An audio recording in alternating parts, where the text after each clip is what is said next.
खुदी को कर इतना बुलंद की हर तकदीर से पहले, खुदी को कर इतना बुलंद की हर तकदीर से पहले, खुद खुदा पूछे बंदे से, बता तेरी रजा क्या है, बता तेरी रजा क्या है। अर्थात इंसान को, हमको अपने आप को इतना मजबूत करना है कि हर किस्मत को लिखने से पहले ईश्वर हमसे पूछे कि तू क्या चाहता है। अर्थात हम अपनी मेहनत के बल पर इतना मजबूर कर दे ईश्वर को कि वो हमारी मेहनत का फल हमें निश्चित रूप से प्रदान करे, निश्चित रूप से प्रदान करे। इसी सुविचार के साथ आज के पाठ की हम शुरुआत करते हैं। आइए आज के पाठ पापा खो गए के प्रश्न अभ्यासों के बारे में बात करते हैं। पहला प्रश्न है, नाटक में आपको सबसे बुद्धिमान पात्र कौन सा लगा और क्यों। इस नाटक को पढ़ने के बाद आपको सबसे बुद्धिमान पात्र कौन लगता है बच्चों। नाटक में सबसे बुद्धिमान पात्र कौवा था, क्योंकि वह अपनी बुद्धि का प्रयोग करके लड़की को बचाने में महत्वपूर्ण भूमिका निभाता है। अति सुंदर, बहुत ही सुंदर जवाब दिया आपने।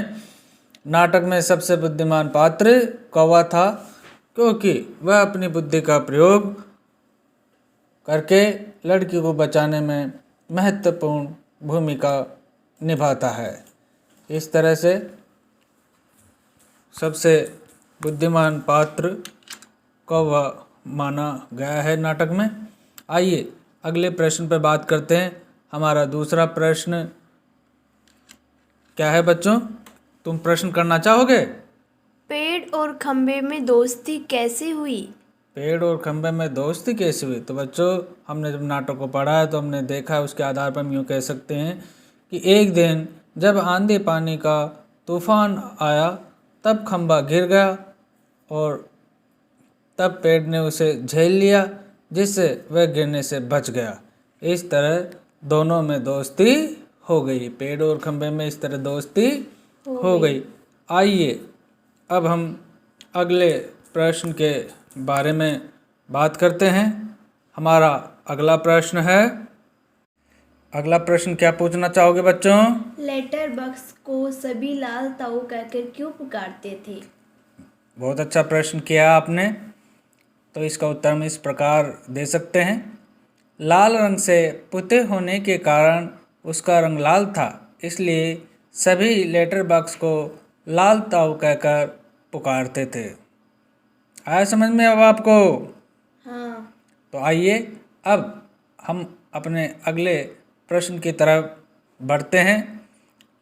ध्यान से बताना बच्चों आप, लाल ताऊ किस प्रकार बाकी पात्रों से भिन्न है। जब हम नाटक को पढ़ते हैं तो सभी पात्रों में से लाल ताऊ सबसे अलग है, क्योंकि उसमें ये कोई विशेष चीज़ है। तो विशेष चीज़ क्या है बच्चों। लाल ताऊ पढ़ना लिखना जानता था, जबकि अन्य पात्र पढ़ना लिखना नहीं जानते थे। इस प्रकार लाल ताऊ बाकी पात्रों से भिन्न है। बिल्कुल सही बताया आपने, क्योंकि जितने भी पात्र थे वे पढ़ना लिखना नहीं जानते थे, लेकिन लाल ताऊ पढ़ना लिखना जानता था। इस तरह वह अन्य पात्रों से भिन्न था। बहुत ही आपने अच्छा जवाब दिया। आइए अब हम इस पाठ के अगले प्रश्न की तरफ बढ़ते हैं और हमारा अगला प्रश्न है, नाटक में बच्ची को बचाने वाले पात्रों में एक ही सजीव पात्र है, उसकी कौन कौन सी बातें आपको मज़ेदार लगी ये आपको बताना है। ऐसा पात्र जो बिल्कुल सजीव और बाकी सभी पात्र निर्जीव है। तो पाठ को पढ़ने के बाद उसका उत्तर बताइए बच्चों। नाटक में बच्ची को बचाने वाले पात्रों में एक ही सजीव पात्र कौवा है। वह लड़की को बचाने के लिए बुद्धि का प्रयोग करता है। अति सुंदर, आपने बहुत ही सुंदर जवाब दिया। वह सजीव पात्र कौवा है और वह लड़की को बचाने में महत्वपूर्ण भूमिका निभाता है। आइए इस पाठ के अगले प्रश्न के बारे में बात करते हैं। तो बताओ बच्चों, क्या वजह थी कि सभी पात्र मिलकर भी लड़की को उसके घर नहीं पहुंचा पा रहे थे। सभी पात्र चाहते थे कि लड़की अपने घर जाए, लेकिन फिर भी किस कारण से वे लड़की को उसके घर नहीं पहुंचा पा रहे थे। पाठ को पढ़ने के बाद आपको पता होगा ज़रूर। आप बताइए उसका उत्तर क्या हो सकता है। इसका उत्तर सभी पात्र मिलकर भी लड़की को उसके घर नहीं पहुंचा पा रहे थे। इसकी वजह यह थी कि किसी को भी लड़की के घर का पता मालूम नहीं था। अति सुंदर, बहुत ही सुंदर जवाब दिया आपने। सभी पात्र मिलकर भी लड़की को उसके घर नहीं पहुंचा पा रहे थे।